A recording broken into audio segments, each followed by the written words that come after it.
이슈의 인물을 집중 조명하면서 속까지 들여다보는 속 깊은 인터뷰. 이진동의 속터뷰. 누구냐는 시간입니다. 오늘은 조국 신당 창당 선언을 한 조국 전 법무부 장관 모셨습니다. 안녕하십니까? 네, 안녕하십니까. 초대해 주셔서 감사합니다. 네. 부산에서 창당 선언하셨죠. 예, 그렇습니다. 그리고 그 뒤에 연일 지방으로 지금 도셨는데 예, 오늘 김영삼, 김대중 전 대통령 묘역까지 가신 거죠. 네, 그렇습니다. 이렇게 지방 돌면서 보니까 어떻습니까? 이렇게 신당 창당에 대한 그 지지 좀 뭐 분위기라든가 이런 거 네네. 어떻습니까? 제가 부산, 양산 이쪽은 잠시 머물렀고요. 네. 그다음에 지난주 같은 경우는 그 호남, 광주, 전남, 전주, 전북 이 지역을 돌고 그다음에 서울로 올라왔습니다. 네. 그래서 제가 현재까지 민심을 확인한 지역은 전남, 전북, 요 지역, 호남 지역이라고 할 수 있고요. 제가 조직화된 사람들을 만나진 않았습니다. 네. 그런데 제가 몸으로 느낄 수 있었던 건 뭐냐 하면 정당인이 아닌 분들, 그리고 정치 고관여층이 아닌 분들, 네. 이런 분들의 저에 대한 지지와 응원을 많이 느꼈습니다. 네. 저를 지지한 분들이 저의 이념이나 비전이나 이런 것보다도 네. 전혀 다른 차원에서 저에 대해서 손을 내밀어 주고 있음을 확인했습니다. 네. 워낙 원래 열렬 지지 팬도 많으셨잖아요. 반대로 열렬 엔티도 많고요. 예, 그렇습니다. 그래서 논란도 많습니다, 사실은. 예. 그런데 아까 말했던 그 다른 측면이라는 게 어떤 측면에서 이렇게 손을 내밀어 주셨다는 건가요? 정치 이념적 차원에서 조국의 이념을 지지한다 이런 분도 계시는데요. 네. 저 개인이나 제가 추구하는 조국 신당의 가치 이런 문제는 아직 공개적으로 밝혀지지 않은 상태 아닙니까? 네. 물론 시민들 입장에서는 제가 지금까지 해왔던 발언들을 통해서 추측할 수는 있겠죠. 네. 그게 확정되지 않은 상태임에도 불구하고 그냥 또 정치 경험이나 정치 경력이 많지 않은 분들이 전혀 다른 차원이라 하면 무슨 말인가 하면 검찰에 의한 수사에 의해서 저나 제 가족이 여러모로 당하는 것에 대한 어떤 정서적 공감 이게 네. 큰 것 같습니다. 네. 그리고 그 다음에 그럼 저 사람이라면 저 사람이 현재 문제되고 있는 검찰권의 오남용 문제를 당사자이기 때문에 가장 앞장서서 해결해 줄 수 있지 않을까 이런 기대를 하면서 그런 네. 말씀을 많이 하십니다. 그 창당 배경으로 방금 말씀하신 부분과도 연결이 되는데 네. 창당 배경으로 윤석열 검찰 독재 조기 종식 이걸 계속 강조를 하고 계세요. 맞습니다. 예. 네. 이런 부분에 대해서 많이들 호응한다고 보시는 거죠, 지금? 제가 만난 분들은 평범한 네. 시민들은 제가 그 조기 종식이란 말을 계속 쓰고 있습니다. 그냥 네. 종식이 아니라 네. 그 조기 종식이란 말에 대해서 맞다고 이런 얘기를 해주시는데 그 말씀은 이제 법률적 정치적 얘기를 떠나서 네. 지금 현재 우리 국민들이 현재 윤석열 정권이 앞으로 3년 남았지 않습니까? 그 네. 3년 남은 기간 동안 자신들이 느낄 스트레스와 울분과 이것들을 참을 수 없다 이런 얘기를 계속 하세요. 네. 거의 대부분의 사람들이 앞으로 3년간 어떻게 참지요? 어떻게 참지요? 이런 얘기를 계속 저한테 호소하시고 제가 조기종식이란 말을 하니까 어떻게 하면 조기종식이 되는 거지요? 어떤 방법이 있나요? 저에게 물어보시더라고요. 그래서 네. 제가 이렇게 해야 됩니다. 저렇게 해야 됩니다. 답을 드리고 그랬습니다. 네. 저도 좀 궁금한 부분인데요. 어떻게 네네. 조기 종식을 하겠다는 건지. 네네. 그래 조금 더 뒤로 좀 네네. 뒷부분에 다루기로 하고요. 근데 이렇게 이제 창당까지 하셨는데 창당을 하시면서 그 전에 이게 내가 이런 창당 선언을 하고 창당에 들어가면 이 논란이 되겠구나 이런 생각은 하셨을 것 같아요. 당연하죠. 네. 네. 그런데도 불구하고 왜 내가 나서서 해야 되느냐. 민주당도 있는데. 네. 네. 그리고 왜 창당까지 해야 되느냐. 네. 이런 나름대로 이렇게 고민하고 결론을 내리셨을 텐데 물론입니다. 그 부분 좀 듣고 싶습니다. 사실 그걸 고민을 안 할 수가 없었겠죠. 네. 제가 재판도 받고 있는 몸이고 또 1심, 2심에서 좋지 않은 결과가 나왔기 때문에 저 개인 거취를 생각하더라도 걱정이 되지 않을 수 없지 않습니까? 네. 그래서 이걸 어떻게 해야 되나 고민을 많이 했습니다. 사실은 오랜 고민 끝에 창당을 하자라고 결심을 했던 여러 가지 이유가 있는데 첫째는 제가 이 검찰 독재 정권을 어떻게 하면 빨리 끝낼 수 있는가에 대한 생각을 해보았습니다. 네. 그러면 제가 재판받는 몸으로서 종식에 나설 수는 없는 상황이 됩니다. 네. 법률적으로 피고인 신세에 불과한 거 아니겠습니까? 네. 그런데 대법원 판결이 날 때까지는 저는 무죄 추정의 원칙에 따라서 여전히 시민으로서의 권리가 있는 것이고 네. 그렇다면 제가 아무리 흠이 있고 또 족쇄가 묶인 몸이라 하더라도 대법원 판결 나기 전까지는 제 한 몸 할 일을 해보겠다라는 결심을 했고요. 네. 그 다음에 혼자 하는 것보다는 여러 명이 해야 되겠죠. 또 혼자 서울에서 제가 살고 있는 서울에서 떠들기보다는 전국적으로 해야 될 것 같았습니다. 네. 그래서 당이라는 결정을 했고요. 그 다음에 발행인님께서 질문하셨던 것처럼 민주당도 다 그런 얘기를 하고 있는데 왜 굳이 또 뭐 하나 만들냐 이런 질문을 또 다 시민들도 하십니다. 네. 너무 당연한 질문이라고 네. 생각합니다. 저는 이렇게 말씀드리고 싶습니다.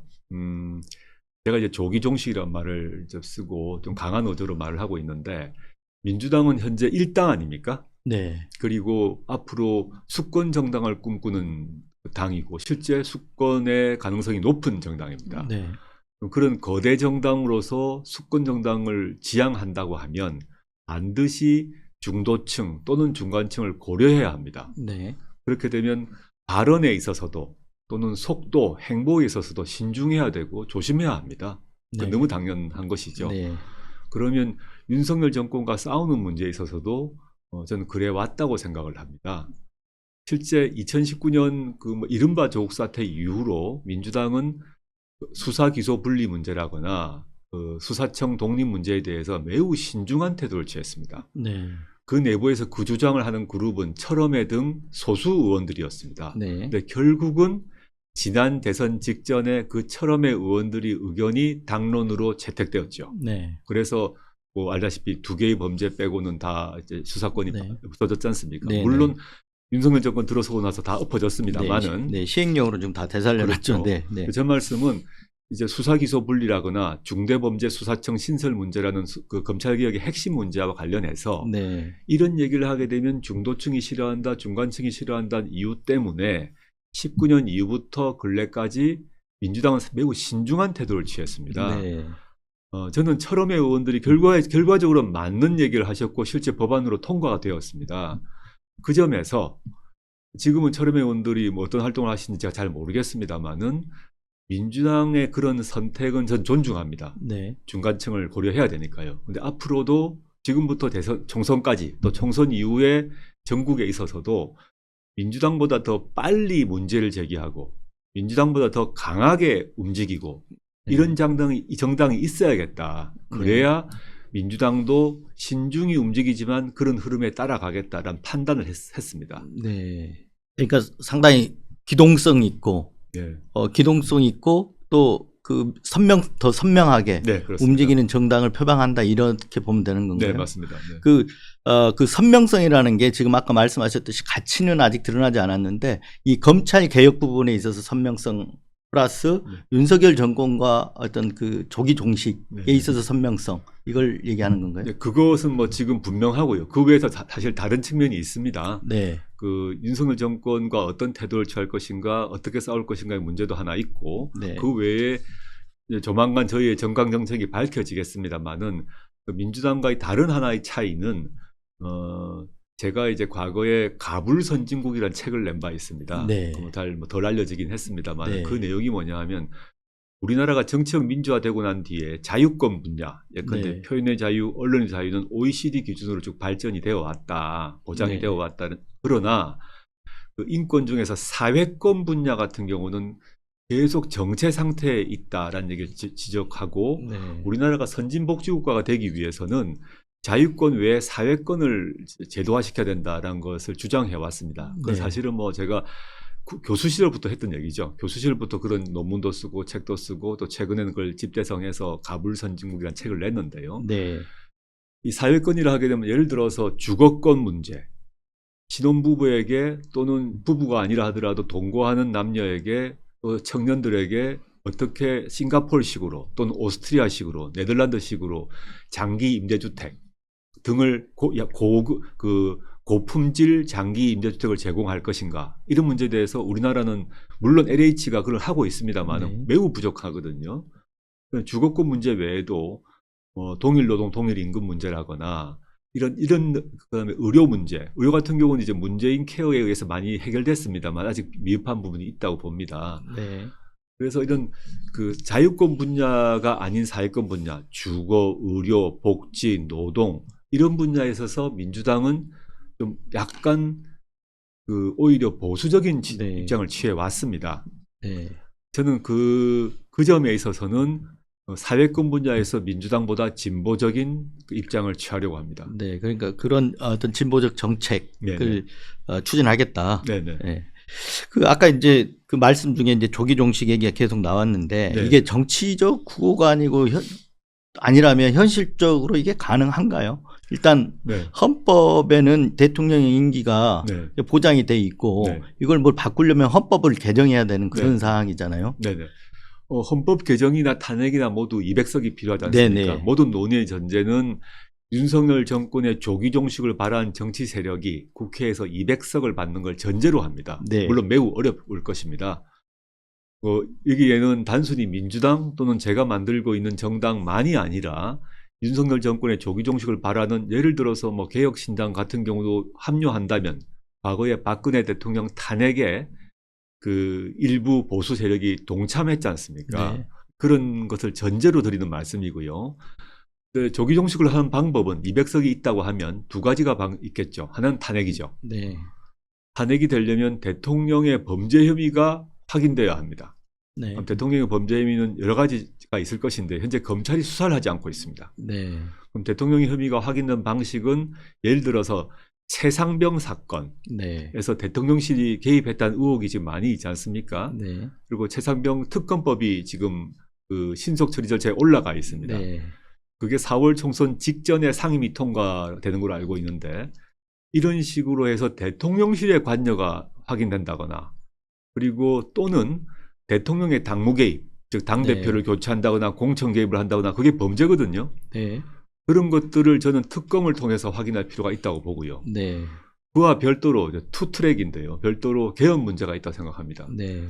개헌은 지금 발행인이 말씀하셨던 현행헌법 부칙 문제를 말씀하셨는데 제가 그 주장을 했는데 많은 그 정치인들 또는 일부 법률가 출신 정치인들도 그게 뭐 부칙에 의해서 금지된다 이런 말씀을 하셨는데 저는 그 전혀 사실이 아닙니다. 부칙을 잘 읽어보시면 이 임기 연장과 중임에 관한 그렇죠. 거는 당의 대통령이 적용이 안 되는데 단축은 그래서 가능 거죠. 여쭤보는 네, 겁니다. 단축은 가능합니다. 아, 그렇습니까? 해석이 그렇게 되나요? 예, 반대 해석이라 헌법 해석의 반대 해석이라고 그래서 네. 연임과 중임, 즉 윤석열 대통령을 한 번 더 하게 하자. 네. 윤석열의 임기를 7년으로 늘리자. 이거는 윤석열에게 적용되지 않습니다. 네. 그러나 윤석열의 임기를 줄인다라는 부칙은 허용됩니다. 그래서 기억해 보시면 알겠지만 과거 고 노무현 대통령이 대연정을 제안하면서 나의 임기를 줄이는 헌법 개정을 하자고 노 대통령이 제안을 했습니다. 예. 그렇죠. 그때 아무도 위헌이라고 얘기하지 않았습니다. 그래서 그건 허용되는 것이고 윤석열 대통령의 임기를 줄이는 것에 대해서 하려면 개헌을 해야 되는데 개헌을 하려면 이 만만찮은 게 아니지 않습니까? 네. 그럼 예컨대 개혁신당까지도 동참을 해야 되겠죠. 근데 그게 이루어지면 대선을 12월에 할 수 있겠죠. 네. 그러려면 하여튼 전제는 200석 이상이 돼야 된다. 맞습니다. 네. 네. 그러니까 사실은 그 조기종식 이 구호를 내건 건 200석 이상 달라 이 얘기하고 연결되는 걸로 같은 봐야 말이고요. 되는 같은 말이기도 하고 또 다른 측면은 이번 총선에서 200석이 이루어지지 못했다 하더라도 네. 이번 총선 이후에 윤석열 대통령에게 레임덕이 오게 된다면 4월 총선 이후에 레임덕이 오게 된다면 네. 국힘 쪽 사람들이 일부 다시 이탈하는 상황이 4월 총선 이후에 예상된다. 네. 그러면 4월 총선 직후가 아니라 하더라도 전 조기종식 운동을 계속 벌여나갈 수 있다고 봅니다. 네. 그러니까 총선에서 국민의힘이 선전을 하든 네. 뭐 패배를 하든 네. 레임덕은 그냥 자연스럽게 오는 거 아닐까요? 그렇게 봅니다. 네. 네. 뭐 그쪽에서 선전을 한다 하더라도 네. 윤석열 대통령 공이 아니잖아요. 네, 그렇습니다. 그래서 앞으로 뭐 레임덕이 오는 건 자연스러울 것 같고요. 중요한 거는 이제 그 조기 종식을 하려면 200석 이상 네, 이렇게 확보하는 게 관건이겠다 이런 생각은 듭니다. 맞습니다. 네. 근데 그 이제 신당 문제 좀 몇 가지 좀 더 여쭤볼 텐데 네. 여러 시선은 잘 아시죠? 민주당 내에서도 물론입니다. 물론입니다. 네, 여러 목소리가 네. 있는 걸로 알고 있는데 근데 이제 뭐 홍익표 원내대표 같은 경우는 각자 맡은 바에서 역할을 할 수 있다. 네, 네. 그래서 조금 약간 누그러지는 듯한 입장인 반면에 네. 또 처음에 박홍근 단장 같은 경우는 선을 처음부터 그어버렸어요. 네, 네, 네. 네. 근데 이런 어떻습니까? 이 우려 목소리에 대해서는 어떻게 생각하세요? 저는 민주당과 저희 당이 일단 다른 당 아니겠습니까? 그럼 민주당은 민주당의 최대 이익을 위해서 움직이는 것은 자연스러운이라 생각을 하고요. 민주당 차원에서 박홍근 그 단장, 정확한 조직 이름은 모르겠습니다만 네. 비례연합 관련해서 단장 책임을 맡고 계신데 그분 입장에서 여러 가지 차원에서 조국 신당은 들어올 수 없다는 얘기를 공개적으로 하셨습니다. 네. 그는 제가 아까 민주당의 이 처한 입장, 즉 중도층을 고려해야 대한 입장을 반영한 것이라고 보고요. 근데 또 원내 사령탑인 홍익표 의원은 말씀하셨다시피 민주당은 민생을, 조국 신당은 검찰 개혁을 세게 밀고 나가다 보면 자연스럽게 상보적 역할을 할 수 있지 않겠느냐라고 또 의견을 얘기하셨어요. 네. 저는 그 두 의견 모두 존중하고 지금은 저로서는 저의 길을 가는 게 먼저다. 저의 네. 다른 모습들을 보여주고 뭐 조만간 뭐 이제 국민들을 대상으로 하는 조국 신당에 대한 여론조사가 네. 각 언론사에서 하지 않겠습니까? 네. 그 속에서 조국 신당을 어떻게 바라보시는지가 나올 것 같습니다. 네. 또 저희가 주장하는 가치와 비전과 그 다음에 정책 또 행동 방식, 행동 강령 등에 대해서 동의가 일정하게 이루어진다면 네. 그때 또 민주당과 다른 얘기를 할 수 있겠죠. 네. 그러니까 그 민주당이 추진하는 비례연합 정당에 대해서는 어떤 그 관계 설정이 지금 어떤 뭔가 조율이 되고 있는 그런 전혀 지금 아닙니다. 그건 아니고요. 박홍근 단장이 못 들어온다라고 했으니까요. 굳이 뭐 저희가 구걸할 입장은 아니고 저희는 저희 길을 가고 시간이 이제 흘러서 네. 또 다른 일이 발생하면 다시 또 만나고 이러지 않을까 싶고요. 네. 지금 보니까 뭐 녹색정의당에서는 그 중에 비례연합 그 구성체에서 탈퇴를 했더라고요. 네. 또 그리고 다른 진보 정당 같은 경우도 지금 뭐 또 나간다 이런 얘기가 들리긴 합니다. 근데 그거는 제가 지금 시점에서 이래라 저래라 할 수 있는 얘기는 아닌 것 같고 저는 저희 길을 가는데 집중할 생각입니다. 네. 장관님은 장관님 길을 가는다고 하지만 네네. 어느 게 바람직하다고 생각하십니까? 따로 가면서 따로 선택을 받는 게, 그러니까 표심을 따로 이렇게 선택받는 게 더 낫다고 생각하십니까? 아니면 민주당의 그 비례연합 정당에 들어가는 게 낫다고 생각하십니까? 지금 시점에는 판단하기 좀 어려운 것 같습니다. 지난 총선을 생각해 보면 더불어시민당에 들어가는 게 맞는지 열린민주당으로 가는 게 맞는지 이런 문제 아니겠습니까? 근데 저희는 지금 아직 당 자체가 발족이 안 된 상태이기 때문에 네. 저희의 가치와 비전과 행동 강령을 아직까지 국민들에게 밝히지 못한 상태고 국민들은 주로 조국 개인이 움직이는 모습, 조국 개인의 발언을 가지고 지금 평가를 하고 있습니다. 네. 근데 저의 동지들 또 여러 사람들이 있을 거니까 그분들이 차례차례 등장하면서 제가 이제 검찰개혁 말고 말이죠. 아까 말씀드렸던 뭐 사회권 문제 등등을 네. 얘기를 해 나가면 이분들이 국민들께서 이 사람들이 이런 얘기를 하려고 하는데 어떻게 해야겠다는 판단을 그 뒤에 내리시지 않을까. 그럼 그에 따라 저희도 행동하고 결정할 것입니다. 네. 아까 이제 말씀하신 대로 팬덤도 있고 네. 반면에 또 안티도 이렇게 네네. 극성 안티도 있고 그러는데 장관님이 친당 창당을 함으로써 정권 심판론으로 가야 되는데 네네. 이게 조국 찬반론으로 가면서 희석될 수도 있다 이런 네. 우려도 있는데 이 부분에 대해서는 어떻게 생각하십니까? 저도 뭐 그런 우려하는 걸 듣긴 들었습니다만은 제가 지금까지 본 여론조사상으로는 네. 현재 윤석열 정권 심판의 그 흐름 이게 여전히 우위에 있다라고 보이고요. 네네. 물론 저에 대해서도 비판을 하시는 분도 당연히 계시겠죠. 너무 제가 겸허히 받아들여야 한다고 생각을 하고 네. 큰 흐름은 바뀌지 않고 있다는 생각합니다. 네. 이제 아까도 조금 말씀하셨는데 끝나지 않았다. 2심까지 하고 네, 대법원이 네, 남아 있잖아요. 네, 네. 그러면 이후에 정부에서 사법 리스크가 옥죄는 상황인데 네. 여기에 대해서 나중에 추후에 이제 정당을 창당하고 뭐 입성을 하시더라도 네네. 추후에 여기에 대해서는 대법원에서 결과가 나오면 그때 대책이나 대비책이나 뭐 이런 건 있습니까? 제가 사법부의 판결을 좌지우지할 수 없지 않습니까? 네. 전혀 관여할 네. 수도 없고 영향을 미칠 수도 없기 때문에 저는 대한민국 국민의 일원으로 사법부 판결을 존중하고 수용할 수밖에 없습니다. 네. 그걸 하지 않으면서 정치를 하겠다고 할 수 없는 것이죠. 그걸 네. 전제로 말씀드리면 제가 유죄 판결 받은 건 맞고요.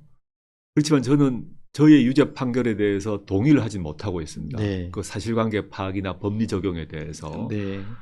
그 언론이나 등등에서 왜 유죄 판결 났는데 반성을 안 하느냐, 왜 뭐 그 상고를 하느냐 이런 얘기를 하는데 저는 대한민국의 국민의 일원입니다. 네.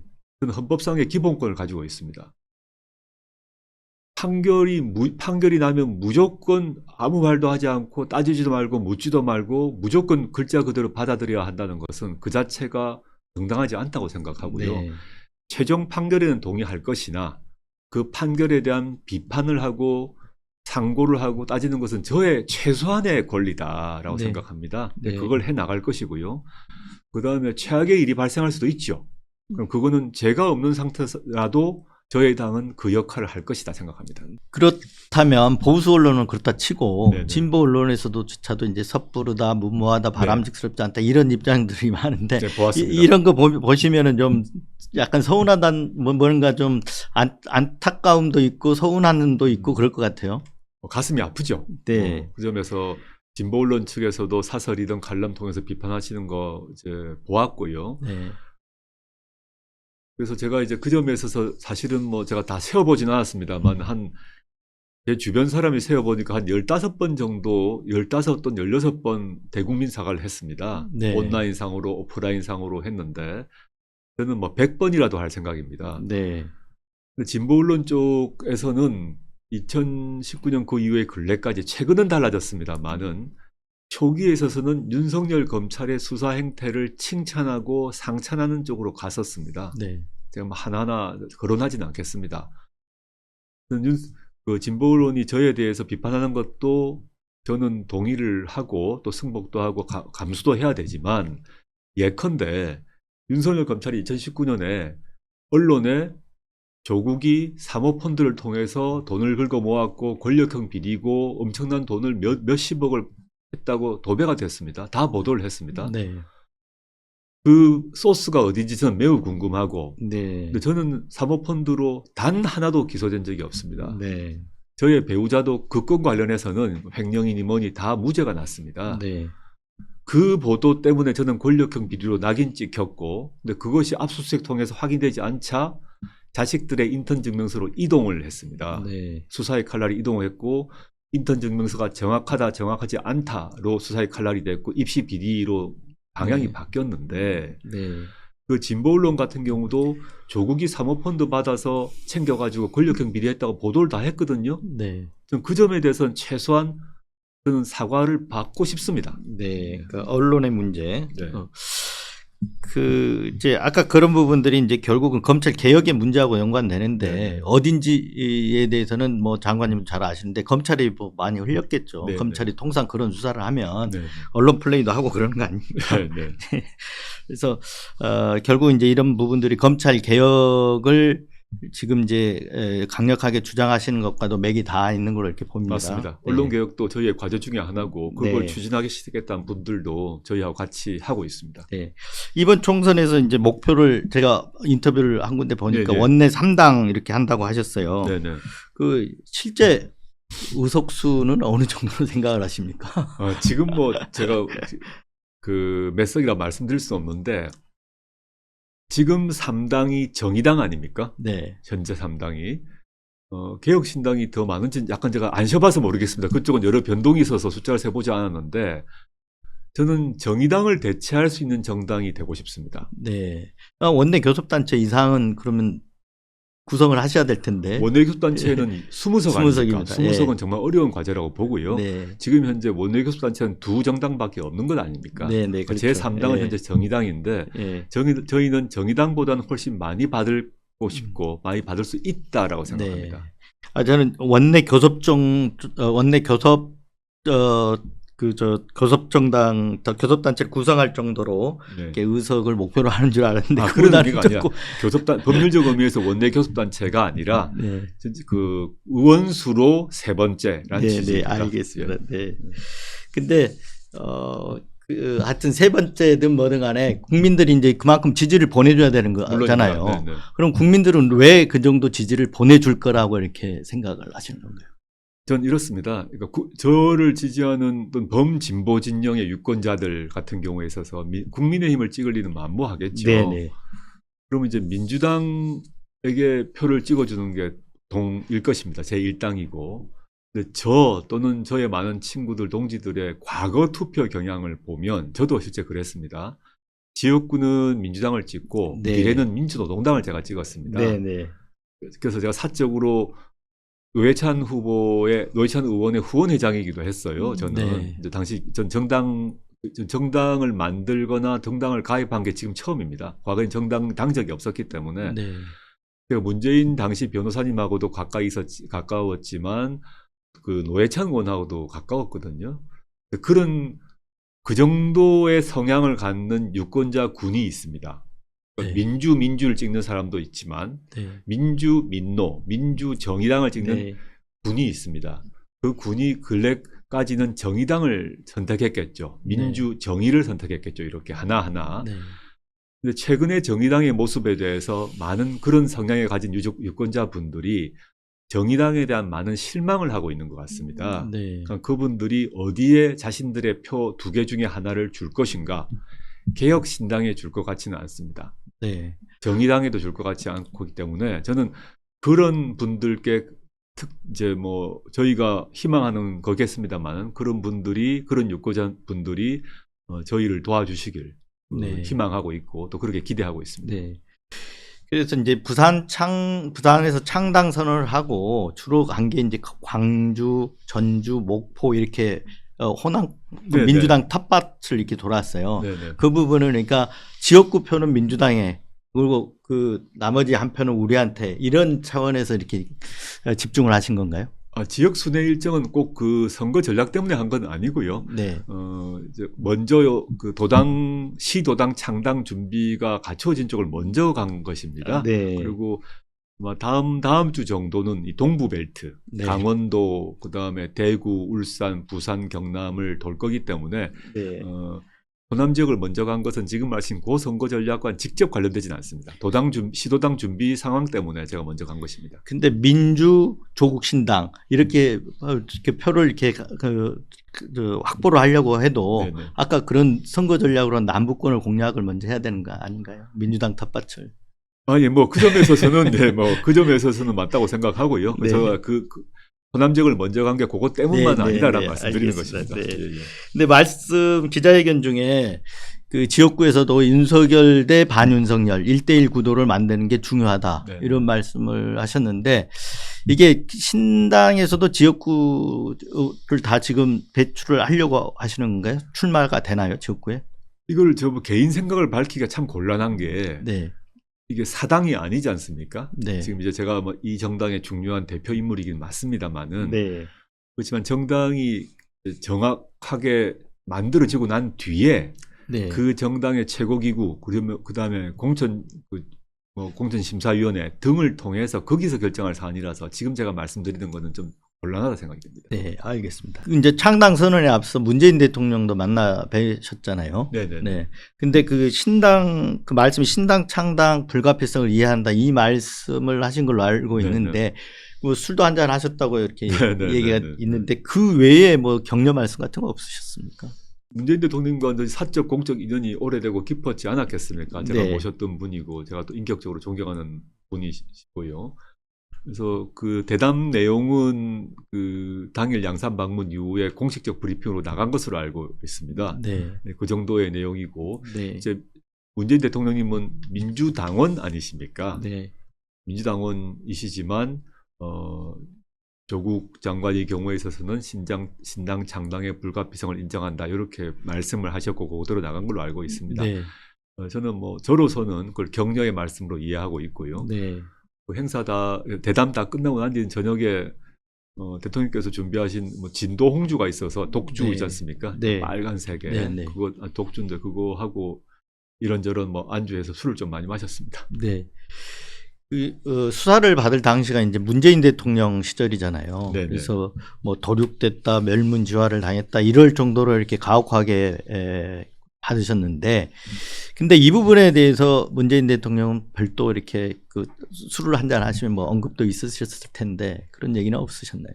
수사를 받던 당시에 대통령님은 현직 대통령이셨지 예, 예. 않습니까? 그래서 일체 연락을 하지 않았고 마찬가지로 연락도 없었습니다. 아니 그래서 이제 술자리에서 그때 뭐 이런저런 얘기들 좀 하지 않으셨을까 그에 이런 대한 생각이 들어서 구체적인 얘기를 꺼내질 않았습니다. 네. 예, 그건 좀 오히려 불편한 상황을 만들 수 있기 때문에 네. 그걸 꺼내지 않는 것이 제 인간의 도리라고 생각합니다. 네. 아니 이제 이 얘기를 여쭤보는 거는 네네. 그 윤석열 대통령 지금 네. 정치적 성장을 누가 시켰냐 키웠냐에서 논쟁이 좀 붙어 있는 것 네, 같아요. 네, 그래서 정치적으로 이렇게 성장한 거는 누구 장관 때냐 그래서 추미애 장관의 공격을 임종석 비서실장이 조금 했었는데 네, 네. 여기에 대해서 이제 추미애 장관이 바로 이 자리에 나오셔가지고 네, 네. 윤석열 검찰총장을 거듭 신임한 건 문재인 대통령이다 이렇게 얘기하시면서 네, 네. 그런데 왜 나보고 키웠다고 하느냐 이렇게 말씀을 하셨거든요. 네, 네. 그 여기에 대해서는 어떻게 생각하세요? 그 윤석열 총장과 추미애 장관님과의 그 긴장 그리고 추미애 장관님과 당시 청와대와의 긴장이 있었던 것으로 제가 알고 있습니다. 네, 그에 대해서 저는 직접 당사자가 아니라서 네, 제가 대략 얘기는 알고는 있습니다만은 그에 대해서 왈가왈부하는 것이 네, 좀 옳지 않다라는 생각을 합니다. 네. 모르지만 제 생각인데 그 문재인 대통령이 그 당시에 이제 전혀 관여를 안 하셨다는데 사실 제동을 걸 만한 위치에는 있었다고 보여져요. 네, 네. 네. 근데 왜 아무 말씀이 없었던 저는 그 부분도 좀 이상하게 생각합니다. 왜 그렇다고 생각하십니까? 문재인 대통령께서는 검찰 수사에 대해서 이제 정부가 집권 세력이 개입해서는 안 된다는 소신을 갖고 계십니다. 네. 그 검찰 수사의 대상자가 누구이든 간에 말씀이죠. 네. 그리고 만약에 문재인 대통령이 윤석열 총장에게 전화를 해서 또는 뭐 비서실장 또 뭐 정무수석을 보내서 이거 이렇게 하지 말지 이렇게 하지라고 얘기했다면 그건 기록이 남았을 것입니다. 네. 기록이 남고 그걸 공개되면 바로 두 가지 일이 벌어졌을 거라 생각이 듭니다. 네. 윤석열 총장을 포함한 윤석열 정치검찰 라인은 그걸 가지고 직권남용으로 문재인 대통령을 퇴임 후에 수사를 했을 것 같고요. 네. 그 내용을 바로 옆으로 흘려서 탄핵을 하도록 만들었을 것이라고 저는 생각합니다. 그건 저의 추측입니다. 네. 그러면 그 윤석열 대통령을 그러니까 이 정부를 탄생시킨 게 어디냐 이렇게 책임론이 좀 일고 있지 않습니까? 네네. 내부에서. 근데 그럼 뭐가 잘못됐다고 생각하십니까? 문재인 대통령이 장관님을 민정수석이나 법무부 장관에 앉힌 게 잘못된 건가요? 아니면 윤석열 대통령을 서울중앙지검장이 발탁하고 네. 검찰총장이 발탁한 게 잘못된 건가요? 어디서부터 잘못된 건가요? 그걸 제가 어떻게 평가하겠습니까? 그거는 이제 이후에 네. 이런 우리 사실의 조각들이 흩어져 있습니다. 저도 네. 그 조각들의 일부를 알고 있고요. 근데 네. 그 조각들을 다 맞추는 것은 예컨대 나중에 이제 문재인 대통령님도 회고록을 쓰시지 않으시겠습니까? 네. 지금 다른 분들이 여러 얘기를 하고 있는 걸로 알고 있는데 네. 그 전체 조각을 다 보고 난 뒤에 국민과 역사가 판단을 할 것이라 생각합니다. 네, 알겠습니다. 그 이제 기자회견 내용 중에 예전의 조국으로 돌아가는 다리는 다 불살랐다 이렇게 했는데 과거의 조국은 어땠고 지금의 조국은 어땠고 이렇게 네. 좀 비교해서 설명을 좀 해주십시오. 과거의 조국은 저는 저의 정체성을 이제 학자라고 항상 규정하고 있었고 공직을 하지만 그 학자로서 갖고 있던 소신을 공직을 통해서 실현한다. 예. 그리고 학자로 돌아간다라는 생각을 갖고 있었습니다. 네, 근데 그것이 전혀 원하지 않는 방식, 원하지 않는 시기에 모두 다 무산되었던 거죠. 네, 그래서 제가 그 지난 19년 이후부터 수사를 받고 기소받고 재판받는 이런 시련 외에 저 자신의 정체성 그리고 저의 쓰임, 역할 등에 대한 정말 근본적 고민을 많이 했습니다. 네, 내가 무엇을 해야 되지? 이런 고민은 제가 말로 설명할 수 없을 정도의 깊은 고민을 많이 했는데, 이제 학자로서의 삶이란 게 끝났다라는 결론을 언제부턴가 내렸고요. 네. 이제 난 학자가 아니다. 거생이 아니다. 네. 또 행정가도 아니다.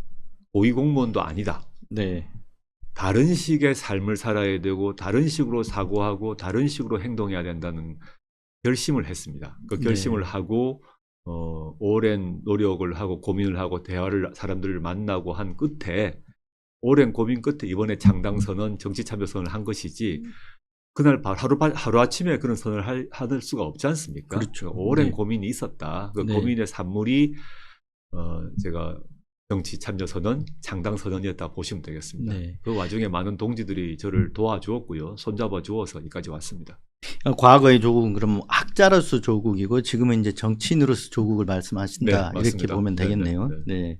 그래서 그런지 그때 이렇게 창당 선언할 때 기자회견인지 보니까 이게 굉장히 강해졌다는 느낌을 받았거든요. 예, 그러니까 저도 제 친구들, 친척들이 그 영상을 보고 여러 평가를 해주시는 게, 과거에는 제가 말을 좀 차분히 조용히 하려고 노력했던 편입니다. 네.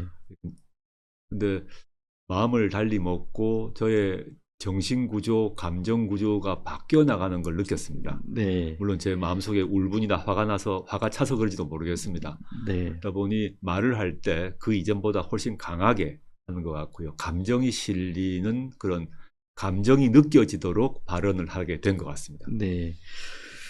그래서 그날 이제 질문 중에 그 한동훈 국민의힘 비대위원장이 예. 준연동형 비례대 이걸 언급하면서 조국 장관 같은 분이 이제 조국 씨라고 했는데 네네네. 조국 씨 같은 분이 뒷문으로 배지를 달 수 있는 길을 열어주는 제도다 이렇게 비난을 했어요. 네네. 조국 전 장관은 우리가 주장하는 병립형 제도에서는 국회의원 배지를 달 수가 없어요. 소위 말하는 그 준연동형 제도 하에서는 이 틈이 보입니다. 조국 전 장관이 국회의원 배지를 달 수가 있어요. 이재명의 민주당에서조차 출마해서 배지를 달 수 없는 조국 씨가 이렇게 뒷문으로 우회해서 국회의원 배지를 달 수 있는 제도가 바로 이 제도입니다. 이 제도가 얼마나 문제 있는 제도인지, 국민의 민의를 반영하지 않는 제도인지 그것만 봐도 알 수 있는 것 아닙니까? 이 제도 하에서라면 민주당의 어떤 사실상의 지원으로 조국 씨는 4월에 국회의원이 될 겁니다. 그게 민의를 반영하는 겁니까? 이게 어떻게 보면 조국 씨 같은 사람이 절대로 국회의원이 될 수 없는, 조국 씨 같은 사람이 국회의원이 될 수 있는 마법 같은 제도예요. 이 마법을 누가 부린 겁니까? 이재명 대표와 민주당이 부린 겁니다. 거기에 대해서 국민의 확실한 평가를 받아야 합니다. 여기에 대해서 이제 입장을 물어보니까 네 가지를 얘기를 하시더라고요. 네네. 저는 인상적이었거든요. 한번 그렇습니까? 들어보고 갈까요? 그렇게 하시죠, 예. 뭐. 예. 제가 한동훈 비대위원장님의 말씀에 대해서 답하기 전에 관심 가져주셔서 감사드리고 제가 답을 드리자면, 한동훈 비대위원장님께 몇 가지 저도 한 말씀 드릴 수 있을 것 같습니다. 첫째, 한동훈 위원장님은 저에게 그 질문을 하시기 전에 본인의 휴대전화 비밀번호부터 공개하시면 좋겠습니다. 둘째, 고발 사주 의혹으로 그 문제의 고발장이 접수되기 하루 전 한동훈 씨는 당시에 손준성 등과의 단체 카톡방에 한동훈 씨는 60개의 사진을 올렸습니다. 그 60개의 사진 내용이 무엇인지 밝혀주시면 좋겠습니다. 세 번째, 한동훈 비대위원장은 그 문제의 손준성 검사를 징계를 하기는커녕 검사의 꽃이라는 검사장으로 승진을 시켰습니다. 손준성 검사를 왜 검사장으로 승진시켰는지 답해 주시길 바랍니다. 네 번째, 한동훈 검사는 검사 시절부터 김건희 씨와 수백 번의 카톡을 한 것으로 알고 있습니다. 그래서 그런지 모르겠습니다만은 도이치모터스 주가 조작 사건, 디올백 수령 사건에 대해서 왜 입장을 제대로 표시하지 않는 것입니까? 수사가 필요 없는 것입니까? 이 네 가지 질문에 답을 하시고 난 뒤에 저에게 질문을 하셨으면 좋겠다. 다시 한번 관심에 감사드린다는 말 드리고 싶습니다. 그 부분에 대해서 준비하고 했던 발언은 아닌 걸로 이렇게 아니죠. 보이는데. 네. 근데 제가 그 발언이 나올 건 잘 몰랐고 당연히 준비할 수는 없었습니다만은 네. 제가 이제 현재 윤석열 정권의 문제점에 대해서 제 나름 정리를 하고 있지 않았겠습니까? 네. 그 한동훈 비대위원장이 그런 말을 하는 건 저도 뉴스를 통해서 보았는데 그와 별도로 손준성 검사의 그 고발 사주 사건, 뭐 네. 그 이전에 이제 뭐 여러 가지 한동훈 비대위원장 관련된 여러 가지 의혹들이 있었기 때문에 제가 제 나름대로 정리를 계속 하고 있었습니다. 윤석열, 김건희, 한동훈 등의 각각의 문제에 대한 정리를 쭉 해놓고 있고요. 지금도 네. 제가 가지고 있지 않겠습니까? 네. 그래서 제가 한동훈 비대위원장에 대해서는 최소 4가지 정도가 있습니다. 네. 그 외에 그날 제가 깜빡 잊고 얘기를 안 했던 거는 한동훈 그 비대위원장의 따님 건입니다. 네. 그 따님 같은 예. 경우는 대필 논문을 썼다는 케냐 사람이 내가 썼다고 얘기를 했습니다. 네. 그 다음에 그 표절이란 것도 다 확인이 되었습니다. 네. 근데 어떠한 압수수색도 없었죠. 다 이거 형사적 불기소 처분하고 다 불기소 끝나버린 거 아닙니까? 끝났죠. 네, 네. 그날은 네. 그 얘기나 따님 얘기라서 제가 하진 않았고 본인 네. 얘기만 했는데요. 네. 그래서 그 얘기를 저에 대한 공격을 하길래 저로서도 뭐 정치인으로서 네. 그걸 뭐 제가 머릿속에 정리해둔 게 있어서 바로 그냥 역질문을 한 것입니다. 네. 그 핵심을 좀 잘 찔렀다 이런 생각이 감사합니다. 들어요. 예, 예, 예. 네. 근데 그 윤석열 대통령 그리고 김건희 여사에 대해서도 정리했다는데 이 두 분에 대해서는 어떤 부분들이 있습니까? 현재까지 윤석열 대통령 경우에 있어서는 아까도 조금 말씀드렸던 것 같은데 출발을 보게 되면 이준석 대표를 잘라내지 않습니까? 체리 네. 따봉으로. 네. 그 당대표를 잘라내는 것은 이제 거기는 분명히 물론 물증을 확인해야 되는데 체리 따봉으로 적어도 확인되었습니다. 네. 그 뒤로 당대표를 몇 번에 걸쳐서 교체를 했습니다. 네. 선출된 사람이건 선출되지 않은 사람이건 이건 현행법이 금지하던 당무 개입입니다. 네. 공천 개입 말고도 공천 개입을 할 경우 과거 박근혜 대통령이 현기환 정부수석을 통해서 공천 개입한 걸로 실형 2년 받았습니다. 네. 당무 개입 사건에 대해서는 아직 증거가 없어서 못하고 있는데 적어도 언론 보도를 통해서 또는 언론의 사진을 통해서 확인된 것은 윤석열 대통령이 당무 개입을 하고 있는 거죠. 네. 실제 한동훈 위원장이 사퇴를 요청받았다고 말을 했지 않습니까? 네. 여기에 대해서 수사를 하지 않고 있고요. 두 번째는 그 해병대 그 박정훈 대령 네. 건입니다. 거기 관련해서 대통령실의 근무자들이 해병대 사령관과 연락한 것은 확인되었거든요. 네. 근데 그런 사건에 대해서 그 국방부 장관 결재까지 났었는데 결재가 그 해병대 사령관 결재까지 난 게 어떻게 대통령실을 가고 난 뒤에 다 뒤집혀지느냐. 네. 제가 청와대 근무를 했지 않습니까? 네. 여기서 우리가 던져야 될 질문은 그 사령관 결재까지 난 것들이 뒤집어질 정도인데 그것을 대통령 보고 없이 한다? 네. 그럼 안보실장이 한 것인지 네. 거기 있는 근무하는 대령 혼자서 할 수 있는 사안인지 저는 아니라고 봅니다. 네. 이것이 확인도 안 된다면 이건 전형적인 직권 남용이고 네. 윤석열 한동훈 두 검사 라인이 지금까지 해왔던 직권 남용 수사의 기준에 따르면 네. 저는 수사 대상이라고 저는 확신하고 있고요. 네. 김건희 씨 같은 경우는 뭐 한두 개가 아니라서 제가 네. 뭐 말하기가 어려운데 몇 가지만 추리자면 네. 김건희 씨 도이치모터스 사건 관련 경우 김건희 씨의 공범은 1심 재판에서 모두 유죄가 났고 네. 그 기소 제출된 검찰 보고서에 김건희 씨와 그 어머니 최은순 씨가 얻은 수익이 23억이라고 적혀 있습니다. 네. 그런데 김건희 씨는 어떠한 수사도 받지 않고 있습니다. 소환도 되지 않고 있고 서면 조사도 없는 것으로 알고 있습니다. 네. 검찰이 처분을 하지 않고 이렇게 오랫동안 끈 예를 보지 못했습니다. 네. 김건희 씨는 대통령이 아닙니다. 물론 네. 일각에서는 대통령과 필적한다고 하지만 공식적으로 대통령이 아니기 때문에 네. 언제든지 수사가 가능합니다. 근데 현재의 검찰이 전혀 하지 않고 있기 때문에 특검법이 필요한 거고요. 네. 두 번째는 양평 고속도로죠. 네. 양평 고속도로가 그렇게 휘게 된 데 있어서 그런 공무원 조직이 고속도로를 휘게 만들었을 경우 그것은 그 고속도로가 휘면서 누가 이익을 보는가부터 출발해야 되는데 네. 이익을 보는 사람은 김건희 씨 처가인 거는 친정인 것은 분명하죠. 네.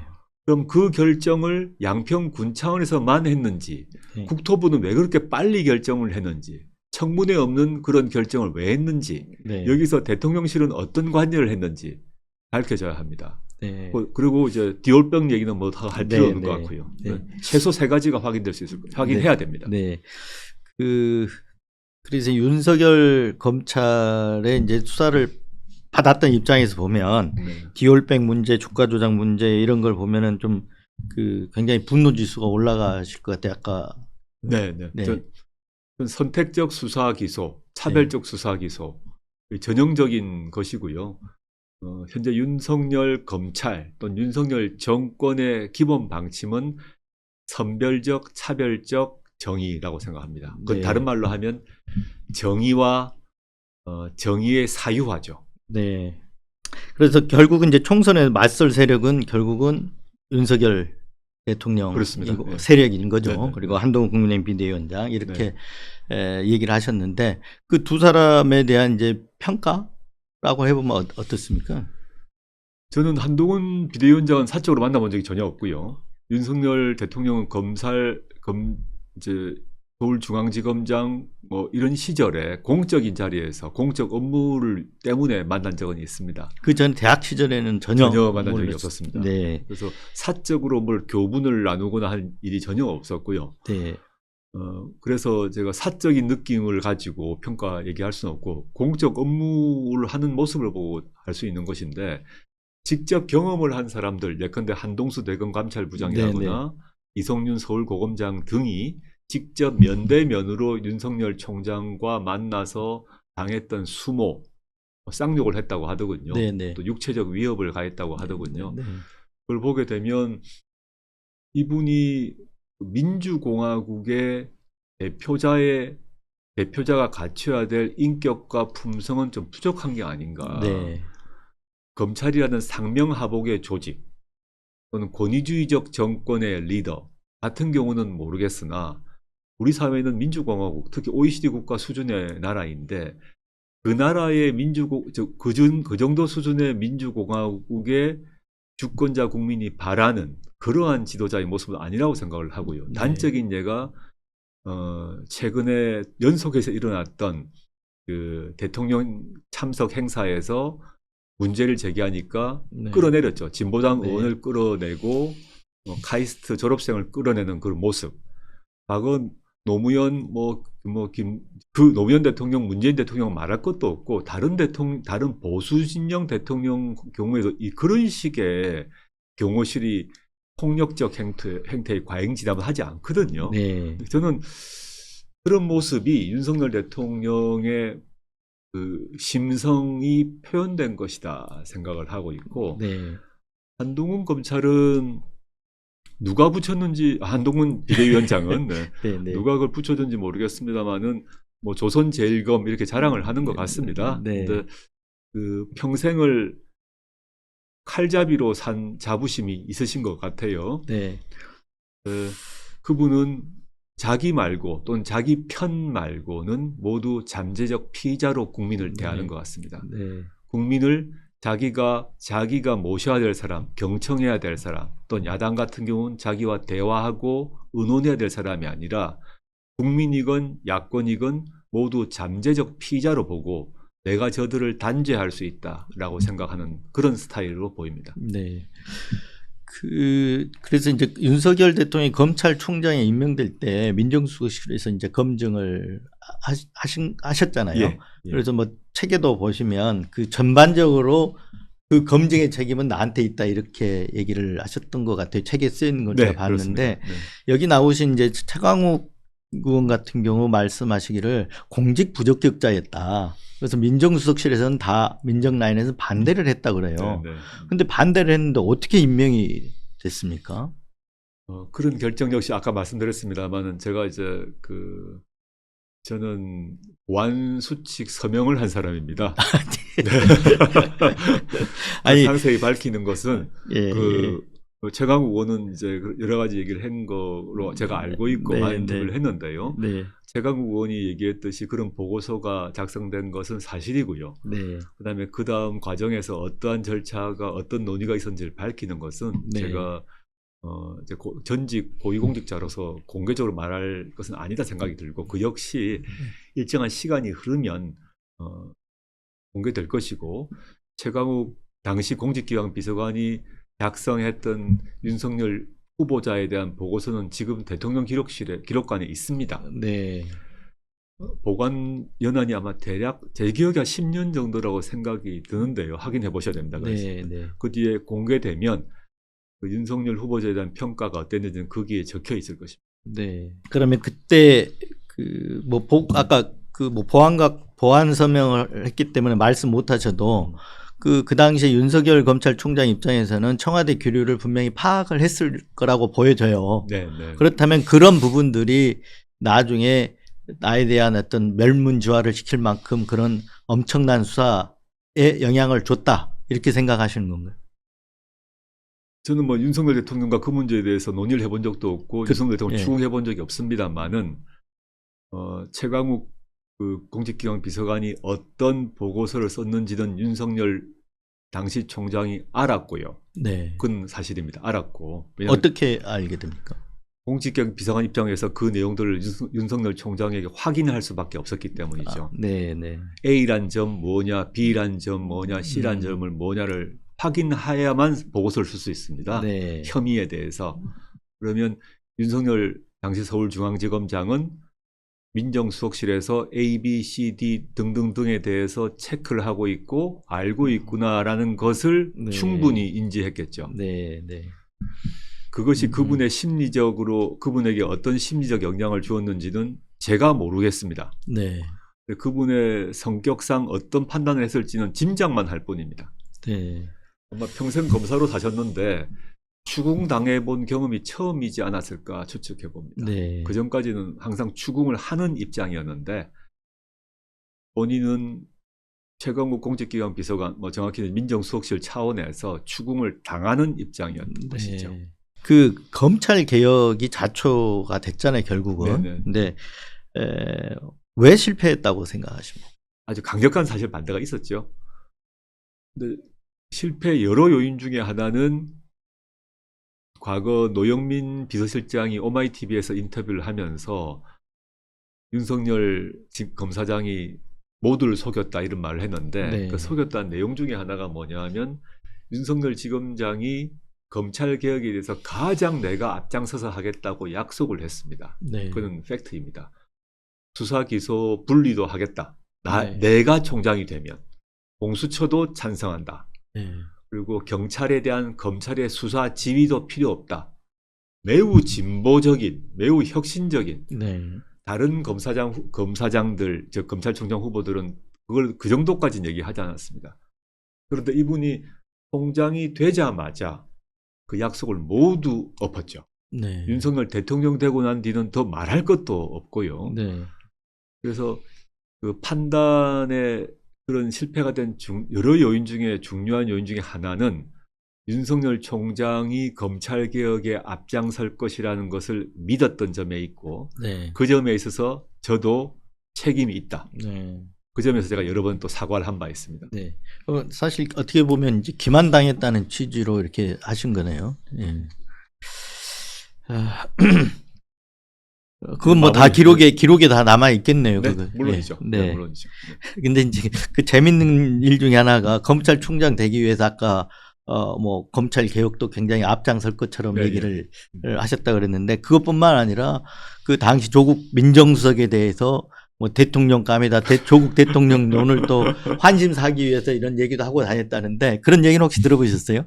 최강욱 의원이 그 폭로를 했더만요. 네네. 제가 그걸 보고 한참 웃었는데 네. 그 당시에 그 얘기를 저만이 아니라 민정수석실 모두가 알고 있었습니다. 아, 그렇습니까? 모두가 저도 웃고 저는 이제 농담. 그 당시에 아셨던 거죠? 당연하죠. 네네. 그 민정수석실 사람들은 다 알고 있었고요. 네. 왜냐하면 윤석열 검사장이 그런 말을 한다는 것을 민정수석실에 한 사람이 그 말을 듣고 저희들에게 알렸기 때문이죠. 그게 다 알고 있는 거고 그런 말을 뭐 하나하나 얘기하지 않았는데 최강욱 의원이 네. 이 자리에서 밝힌 것으로 제가 보는데요. 네. 왜 그런 얘기를 했을까? 그건 짐작이 충분히 네. 가능합니다. 네. 제가 뭐 조국을 정말 대통령 만들기 위해서 뭐 케네디란 말도 했어요. 네. 조국을 한국의 케네디로 만들었으면 좋겠다 이런 말을 진심으로 했을까? 저는 그렇게 생각하지 않습니다. 네. 근데 그 말을 왜 민정수석실 사람들에게 전파되도록 했을까는 미루어 짐작이 가능하다 봅니다. 네. 그때 검찰총장 될 때 청와대에서 이렇게 인사 나누는 장면 이렇게 보면 굉장히 두 분이서 굉장히 깍듯하고 이렇게 보이던데 네.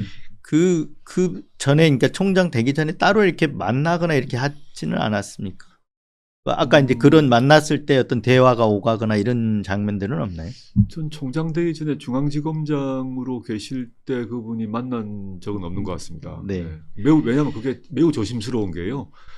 민정수석으로 제가 임명되면서 수사지휘하지 않겠다고 첫날에 공언을 했습니다. 네.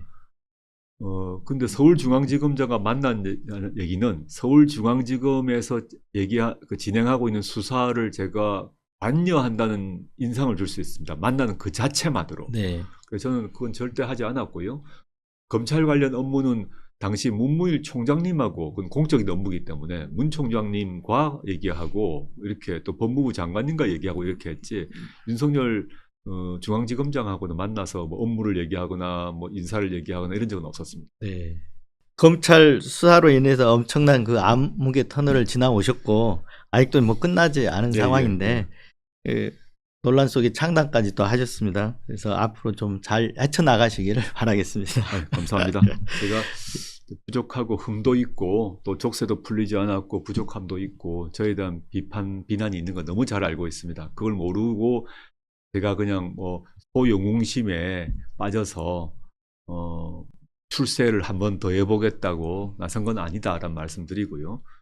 그런 모든 비판도 저의 부족함을 다 알지만 거창하게 말하자면 지구가 멸망하더라도 사과나무 심겠다 이런 말이 뭐 있지 않습니까? 네. 저는 어떤 결과가 나중에 날지 모르겠습니다. 사법적으로는 저의 소명이 받아들여지도록 다시 한번 호소를 할 것이고요. 근데 그와 별도로 정치적으로 움직여야겠다. 제가 네. 1심, 2심 판결 받을 때 동안은 정치적 활동을 할 수가 없었지 않습니까? 네. 근데 지금은 아니다는 판단을 한 것입니다. 그래서 이 방송을 보시는 뉴스버스 시청자 여러분들께서도 저의 흠결과 부족함을 다 아실 것이라 생각합니다. 그렇지만 또 제가 왜 이렇게 나섰는가에 대해서도 한번 생각해 봐 주시고 공감해 주시고 손잡아 주시면 고맙겠습니다. 네. 감사합니다. 그 정치인이 되셨으니 종종 모시도록 하겠습니다. 예, 자, 불러주십시오. 나와주셔서 감사합니다. 네, 고맙습니다.